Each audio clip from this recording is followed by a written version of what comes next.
Michael Eselun, who serves as chaplain for the Simms-Mann UCLA Center for Integrative Oncology.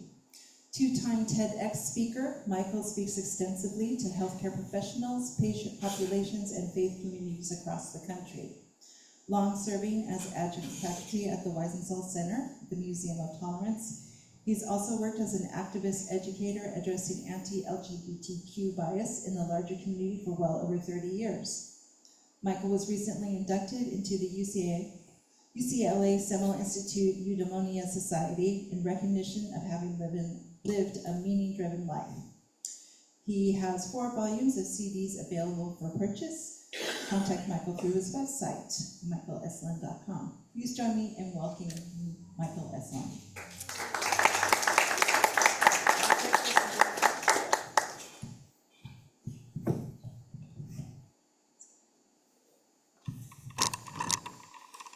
There is a whole lot of wisdom out there, particularly in the Eastern traditions, that would suggest that equanimity, acceptance of what is the pathway to inner peace, maybe even to enlightenment.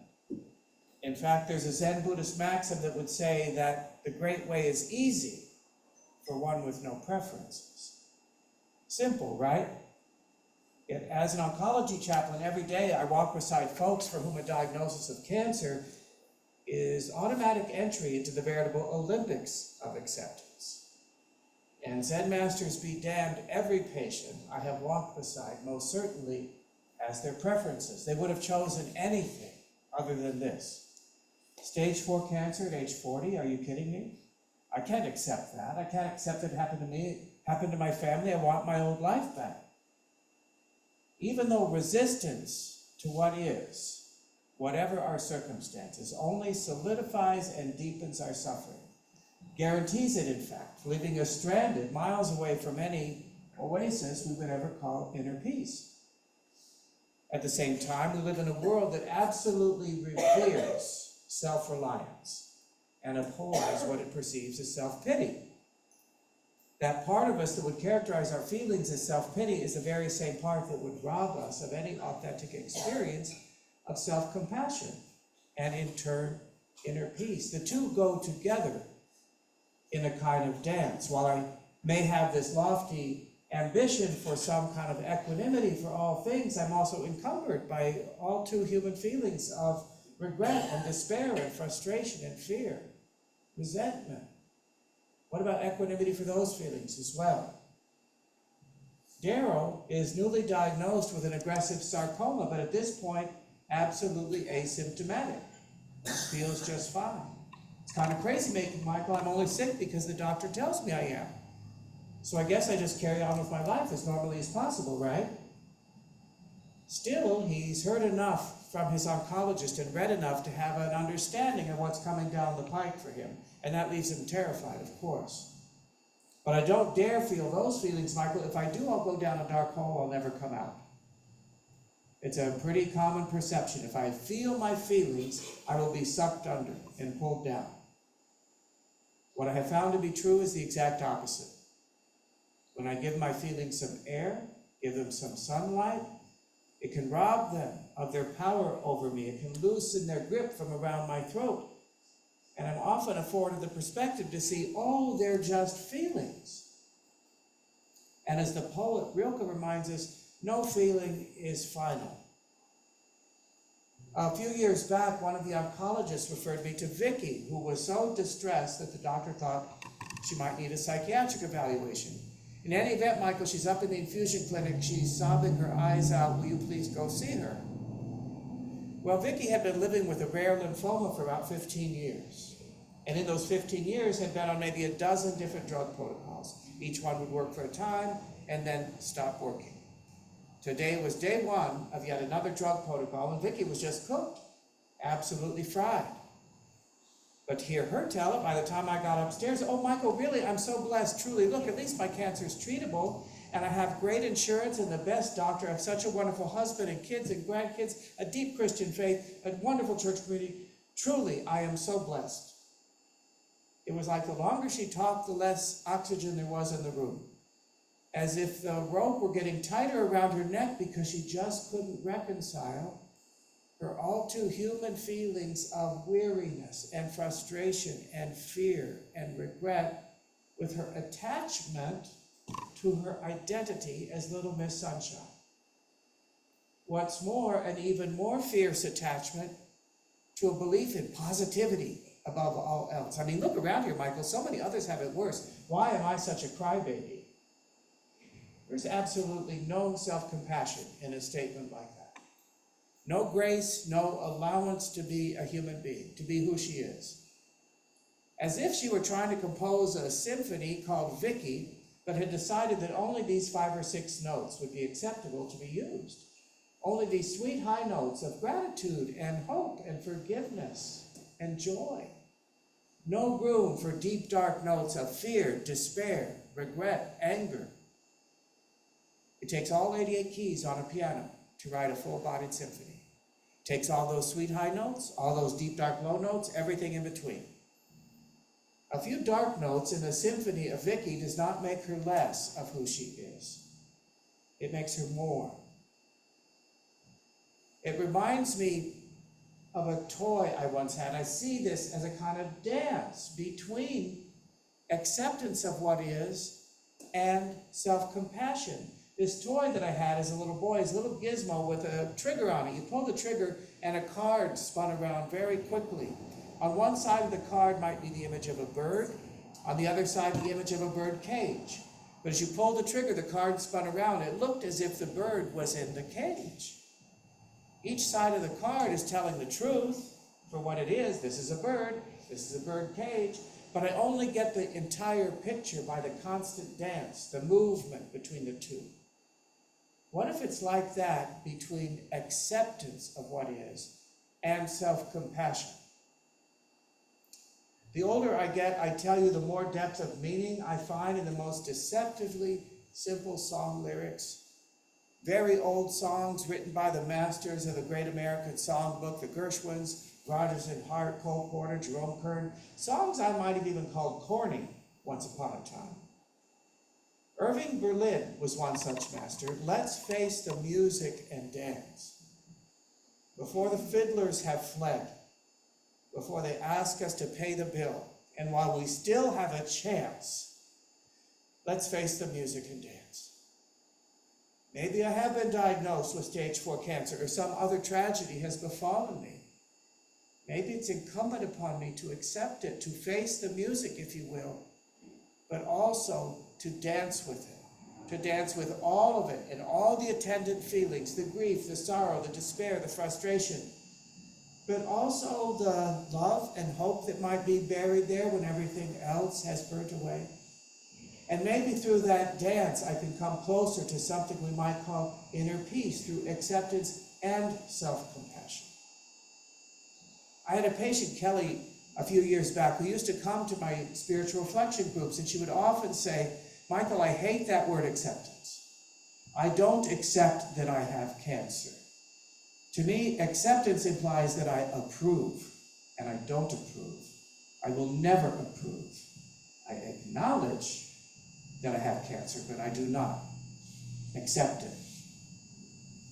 I got a very vivid exercise in acceptance of what is a number of years ago.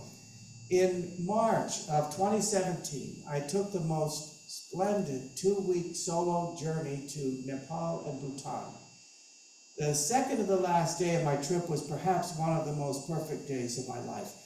Along with my guide and friend Saiwang, we climbed up the Tiger Nest Monastery outside of Paro, Bhutan. It's a magnificent 16th century Buddhist monastery, perilously and improbably hanging off the side of a mountain, with this stunning view of the mountains in the valley below.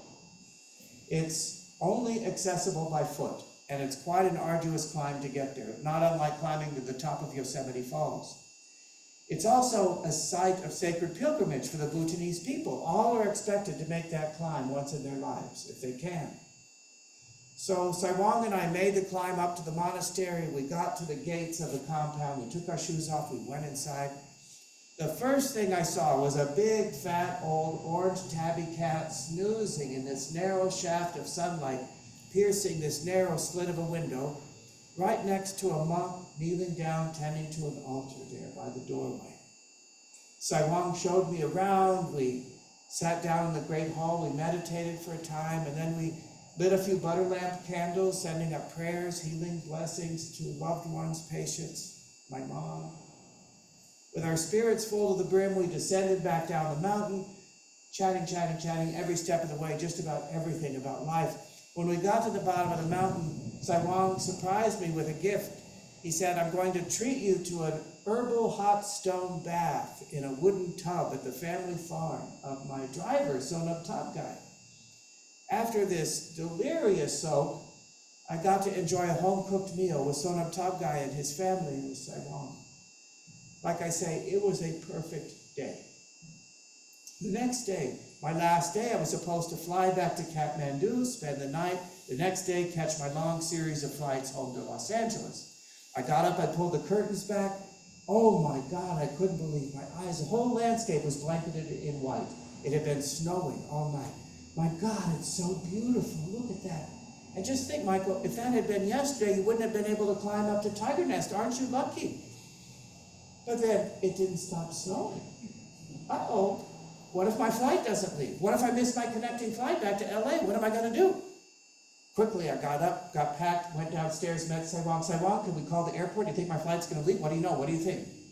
I'm sorry, Michael. No, you can't call the airport. You have to go in person.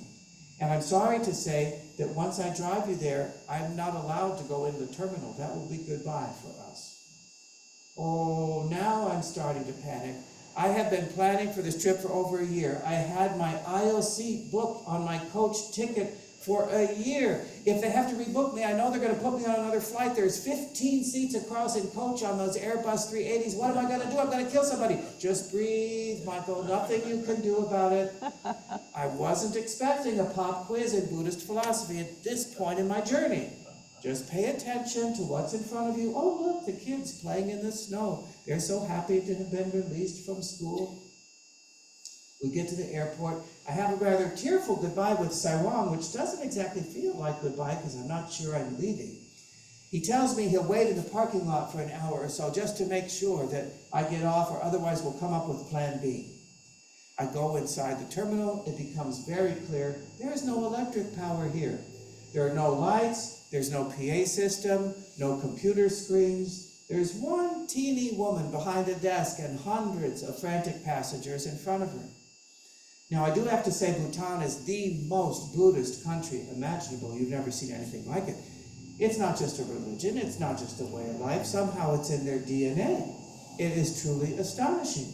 I get up to my turn in front of the woman. This very kindly, sweet little woman says, "Yes, sir, how may I help you?" As if she has all the time in the world, as if she hasn't just been dealing with hundreds of disgruntled passengers. I explained to her about my need to get to Kathmandu and to connect my flights to Los Angeles and about my aisle seat. And she listens very kindly and says, "Yes, sir." And then she explains if the flight is canceled, the airline will have to put us up for another night in Paro, in another hotel. But there's a chance there could be another flight leaving tomorrow morning that would get you back to Kathmandu in time to make your connecting flight. So, of course, the flight was canceled. Thank God Saiwang was still out in the parking lot. He could drive me to the new hotel, so at least I didn't have to deal with shuttle buses and all of that. We get to the hotel. It becomes very clear there's no electric power here either. There are no lights, no heat, no hot water, no internet, no way to communicate with home. And it was so cold. I put every article of clothing I had on and got under the covers just to keep my teeth from chattering. It was a one long day, and this little pop quiz in Buddhism was going on much too long for my taste. Just breathe, Michael. There's nothing you can do. As the day grew on, it grew dark. I realized I've got no way to see in here. There was a candle, but no match. And I certainly wasn't going to use what was left of my cell phone battery for that flashlight. So I trudged through the snow, back up to the main lodge to see if they had a match for the candle. At that moment, a man who appeared to be from the airport walks in. I grabbed him before anybody else could. I said, "Excuse me, sir, can you tell me, are you from the airport? Do you think my flight's going to leave tomorrow? What do you know?" "Well, yes, sir. Of course, sir. But first tell me, how do you like the hotel?" "How do I like the hotel?" my inner ugly American is starting to wake up. Well, it's very nice, but there's no heat, and there's no hot water, and there's no electricity, and there's no internet, and I need to get home to Los Angeles. I need to communicate. And he's so kind and empathetic and says, yes, sir. All over Paro. There's no heat. There's no hot water. Said with all the equanimity he could muster. I'd never seen anything like it. I was so struck by this example of equanimity and compassion that I thought of calling this talk, How Do You Like the Hotel? I can only aspire to that kind of grace. I think I don't have it in my gene pool. So happily, the flight did leave the next morning. I sailed past Mount Everest with this stunning view against a sapphire sky.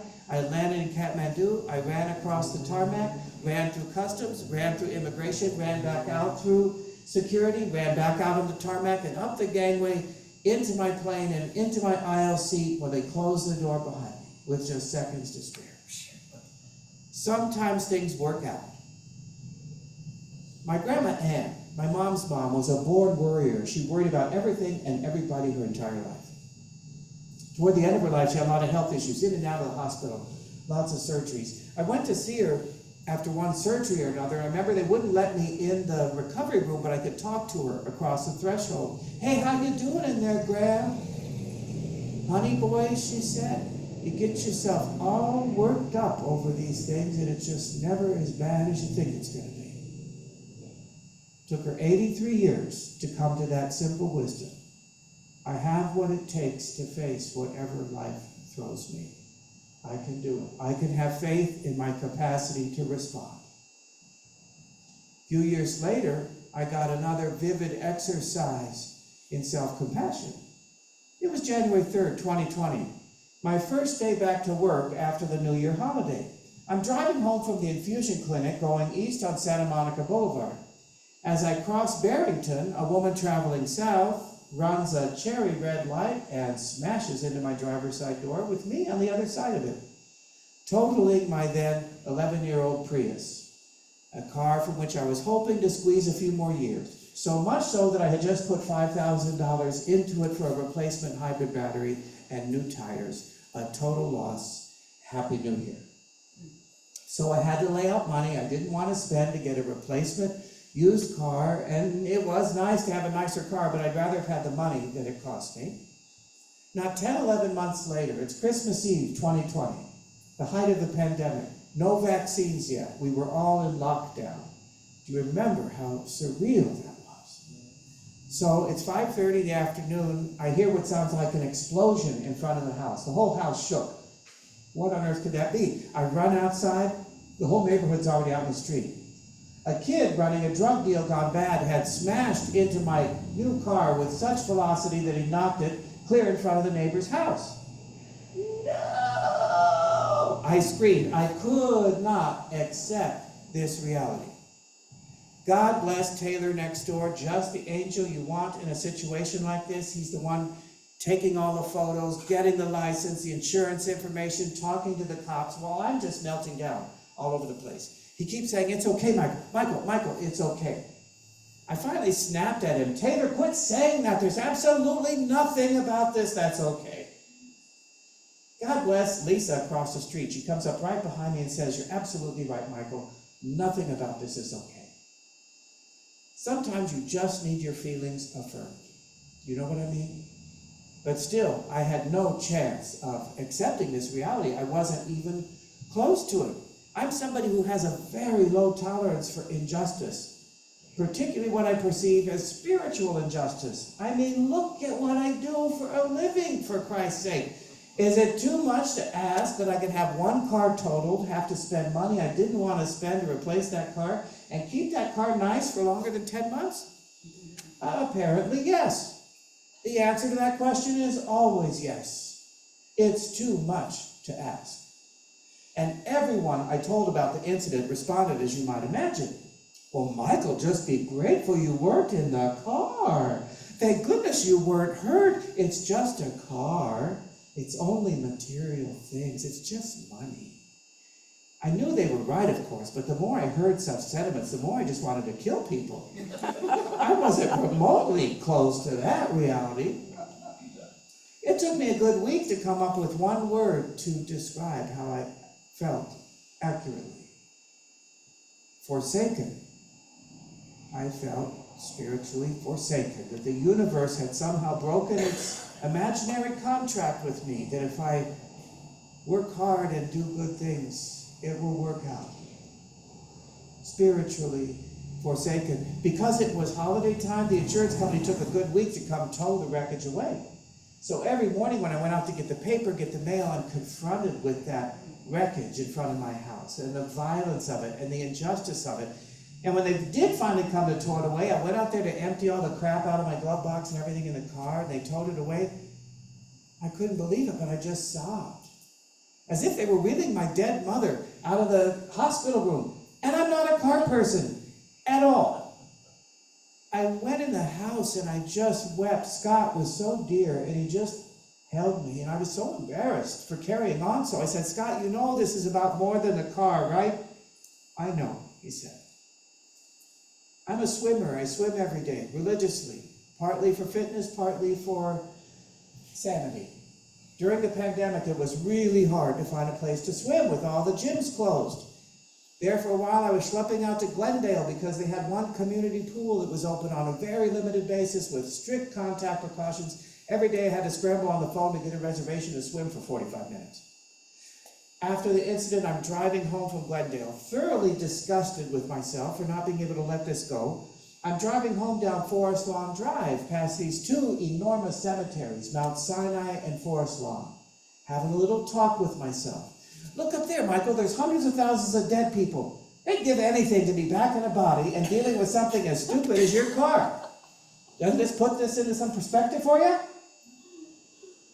No. And with that, I had a kind of awakening, a light bulb moment. My God, if that doesn't jog me loose, this is a deep wound that's been touched. This requires curiosity, kindness, resisting the need to judge it or compare it, but instead to investigate it, be tender with it. And when I had that awakening, I started to immediately float a little bit towards something we might call acceptance, and in turn peace with it, through self-compassion. It can be really hard sometimes to allow us to feel the feelings we'd really rather not feel. We want so desperately to be strong and self-reliant and move on, particularly when those feelings aren't exactly congruent with cultural norms and expectations. But the feelings aren't going away. More and more, I've come to believe that the way beyond what's ever in front of us is the way through. To feel the feelings with compassion, with curiosity, with patience, with humility. Because you know, that could be the path to the great way. Because soon, we'll be without the moon, humming a different tune. And then, there may be teardrops to shed, but while there's moonlight, music, love, and romance, let's face the music and dance. So be it.